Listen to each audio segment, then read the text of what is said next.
Welcome to my vlog. In this vlog, I am going to provide two examples of individuals performing the back squat and the pull-up. One will have a lack of skill, the other will have a lack of capacity. I will then go on to discuss why the athletes are not able to use the most optimal movement strategy. And finally, I will compare and contrast the two athletes to draw out the relationships between skill and capacity.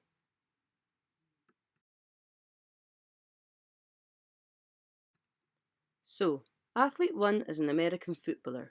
He is at a performance level and competes in the British American Football Association National League. However, in the weight room he is a novice. This video is Athlete 1 performing back squats. It is evident that there are functional deficits within his back squat performance. In particular, I would like to draw attention to the heels which are coming up off the ground, whereas in a back squat, feet should remain flat throughout. This is particularly highlighted when we analyse a still at the apex of depth.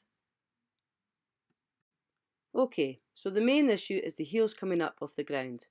First of all, it is important to determine whether this is a skill or a capacity issue. Kushner suggests that such deficits could be as a result of neuromuscular deficiencies, lack of mobility, or lack of strength stability. So first of all, I assessed whether the athlete had misinterpreted the task instruction. I gave clear and concise instructions and corrective cueing like grip the floor with your heels to descend, but he continued to demonstrate the incorrect technique, so it was unlikely to be a skill deficit. So next, I decided to assess whether there was a mobility limitation. House suggests the weight-bearing lunge test is effective for assessing ankle dorsiflexion. Athlete 1 scored 6 on both his left and right side, thus showing restricted Achilles tendon and a tight soleus and gastrocnemius muscles. In order to correct this functional deficit, the athlete needs to achieve adequate ankle mobility through lengthening of the calf muscles. Kushner suggests that this can be done through ankle rolls, static calf stretch and heel walks. Here is Athlete 1 performing ankle rolls. He is lying on his back with hands to his side. He's raised one leg up about 6 to 12 inches and he is rolling his ankle clockwise 10 times and then he will roll it counterclockwise 10 times. He should maintain knee angle with slight flexion throughout. This is Athlete 1 performing a static calf stretch. He has placed both hands onto the wall at chest height and he has a staggered stance.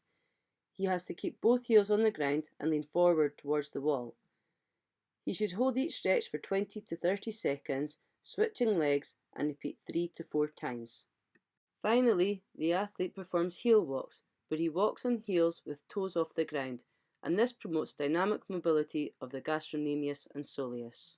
So for this athlete who has the issue of raising his heels during the back squat, the solutions are the 3 discussed associated progressive exercises, and also subsequent back squats should be performed with heels elevated using either blocks under the heels or weightlifting shoes. Athlete 2 is a sub-elite long-distance road runner. However, she also is a novice in the weight room. In this video of Athlete 2, it is evident that there are also functional deficits within her back squat performance. In particular, I would like to draw attention to the movement of her knees, as she is using an active valgus strategy during the squat. Whereas in a squat, the knees should maintain alignment over the toes in the frontal plane. This is particularly highlighted when we analyse the still at the apex of depth. So the main issue for Athlete 2 is the active valgus during the back squat. So again, we need to determine whether this is a skill or a capacity issue. First, it is important to assess whether the athlete has misinterpreted the task instructions. So I gave clear and concise instructions and corrective cueing like push knees outward. I also gave a physical cue of a TheraBand to encourage her to push her knees outward. It is evident from this video of Athlete 2 that these cues have resulted in an improved performance and her knees are now maintaining alignment over her toes. Therefore, her limitations were due to a lack of skill, which have now been corrected using these appropriate audio and physical cues. So now I would like to compare and contrast these two examples of the back squat. This diagram represents the relationship between motor control, mobility and stability, and how each subsystem contributes to each other. So if one is deficient, then the other is compromised.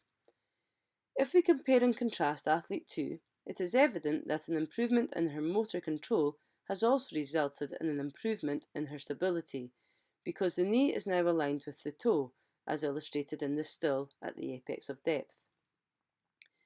If we compare and contrast athlete 1 and athlete 2, it is interesting to see that although athlete 1 demonstrates a lack of capacity due to poor ankle dorsiflexion, and athlete 2 demonstrated a lack of skill due to an active valgus, both deficiencies have resulted in the athletes being unable to reach sufficient depth, as at the apex of depth the tops of the thighs should be at least parallel to the ground. Okay, so now on to the second weight room exercise, the pull-up. The same two athletes will be used for this analysis. So first of all, for athlete 1, it is evident from the video that they are not fully extending their arms at the end of range. So just as we did for the back squat, we need to determine whether this is a skill or a capacity issue. So first of all, we need to assess whether the athlete has misinterpreted the task instructions. So I gave clear and concise instructions and corrective cueing such as keep control and maintain head alignment and keep chest high. It is evident from this video of athlete 1 that these cues have resulted in an improved performance, as he is now fully extending his arms at the end of range. Well, just about.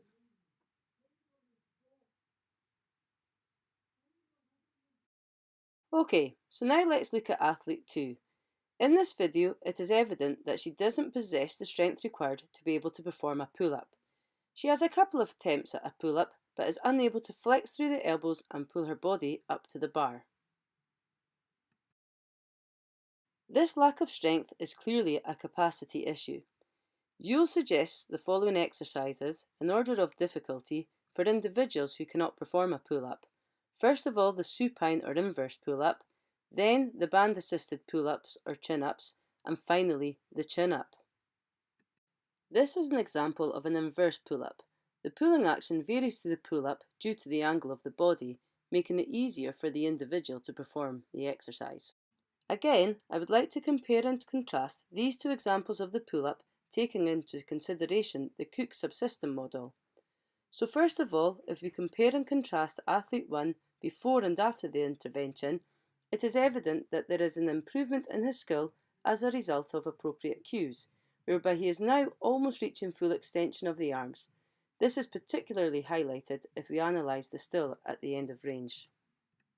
If we compare and contrast athlete 1 and athlete 2, it is interesting to see that although athlete 1 demonstrated a lack of skill due to poor extension of the arms, and athlete 2 demonstrated a lack of strength, so had to perform a pull-up variation, it is interesting to observe that the pull-up variation is now allowing athlete 2 to have a greater rate of force development, and is indeed able to perform 2 inverse pull-ups in the same time that athlete 1 can perform 1.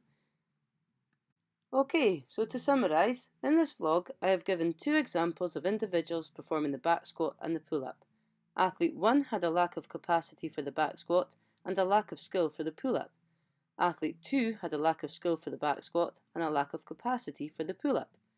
Video analysis was then used to compare and contrast the two athletes to draw out the relationships between skill and capacity.